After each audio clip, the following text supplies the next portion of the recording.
welcome to W Rated, the show where we willingly watch the world's worst rated movies.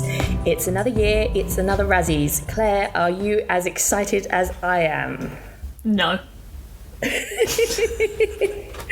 I honestly didn't know what way it was going to go when we saw those nominees. It was not the nominees I expected at all. No. I was expecting some Flash, some Black Adam. The Razzie voters are big DC fans. I kind of expected a Barbie nom, to be completely honest.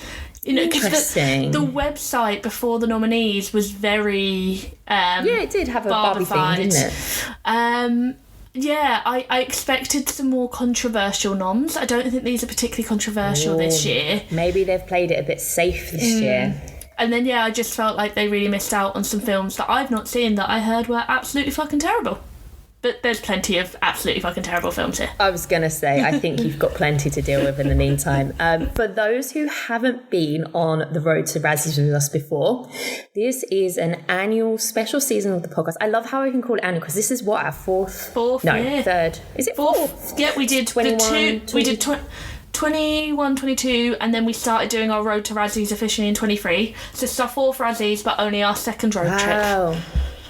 There we go. So we like our little road trip now. Yeah. I've got all the puns. But yes, basically we are going to be focusing our sights on what's deemed the worst of the year for 2023.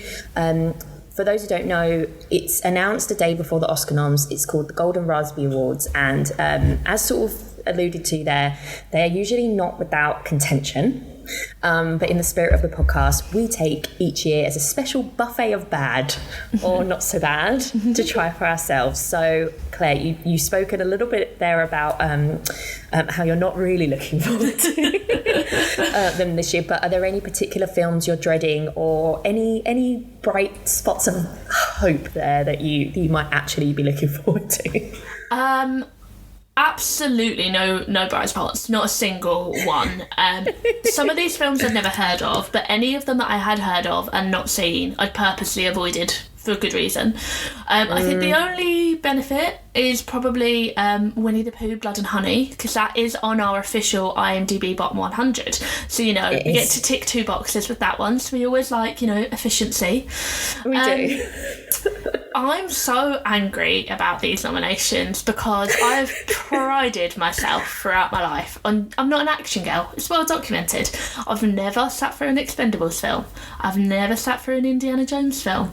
And on Pride, I can't believe that. What, never. Not even Raiders. I've seen bits of it. I've seen him going under the thing, and I've seen the pits of snake, and I've seen the big ball thing.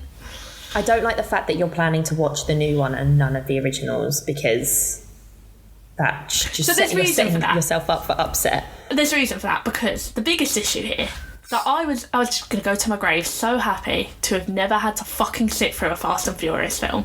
But here we are. Fast 10 is nominated.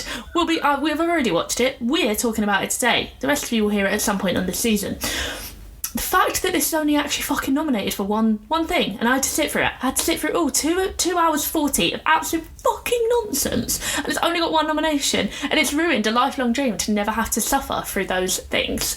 And so, because I'd never seen any of those franchises, I was like, I should watch the other 4 Indiana Jones films, so that... But I thought, I'll watch all 5 Indiana Jones films to have better context. But then my little brain went, wait, hang on then, if I do that for Indiana Jones, then really I have to watch the other 3 Expendable films. And then I was like, oh, holy shit, no, if I do that, then I have to watch 10 Fast and Furious films. And not even, I don't have time to watch 10 Fast and Furious films. I actually think I would jump out my window. I think I would throw myself off my balcony. I think if that film, I had to take, I'll save it for the episode, but I just couldn't do it.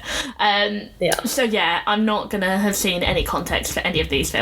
You will be my context queen. Which is great, because I will be the lore queen. Yeah. I will bring all context to these, because I not only watch bad films for the podcast, but I apparently have set myself up for a little bit of a fall by also challenging myself for the last few years to watch the most popular film on IMDb every week. And you guys have no taste.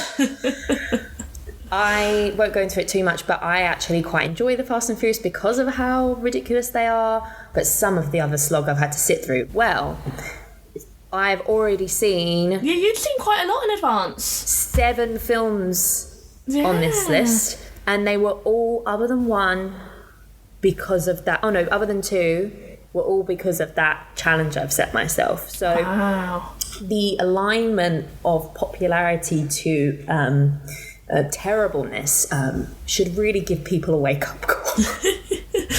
There we are. I'd only seen 2 of these in advance, and that was Shazam and Ant-Man, and that's because I like the previous films in those franchises.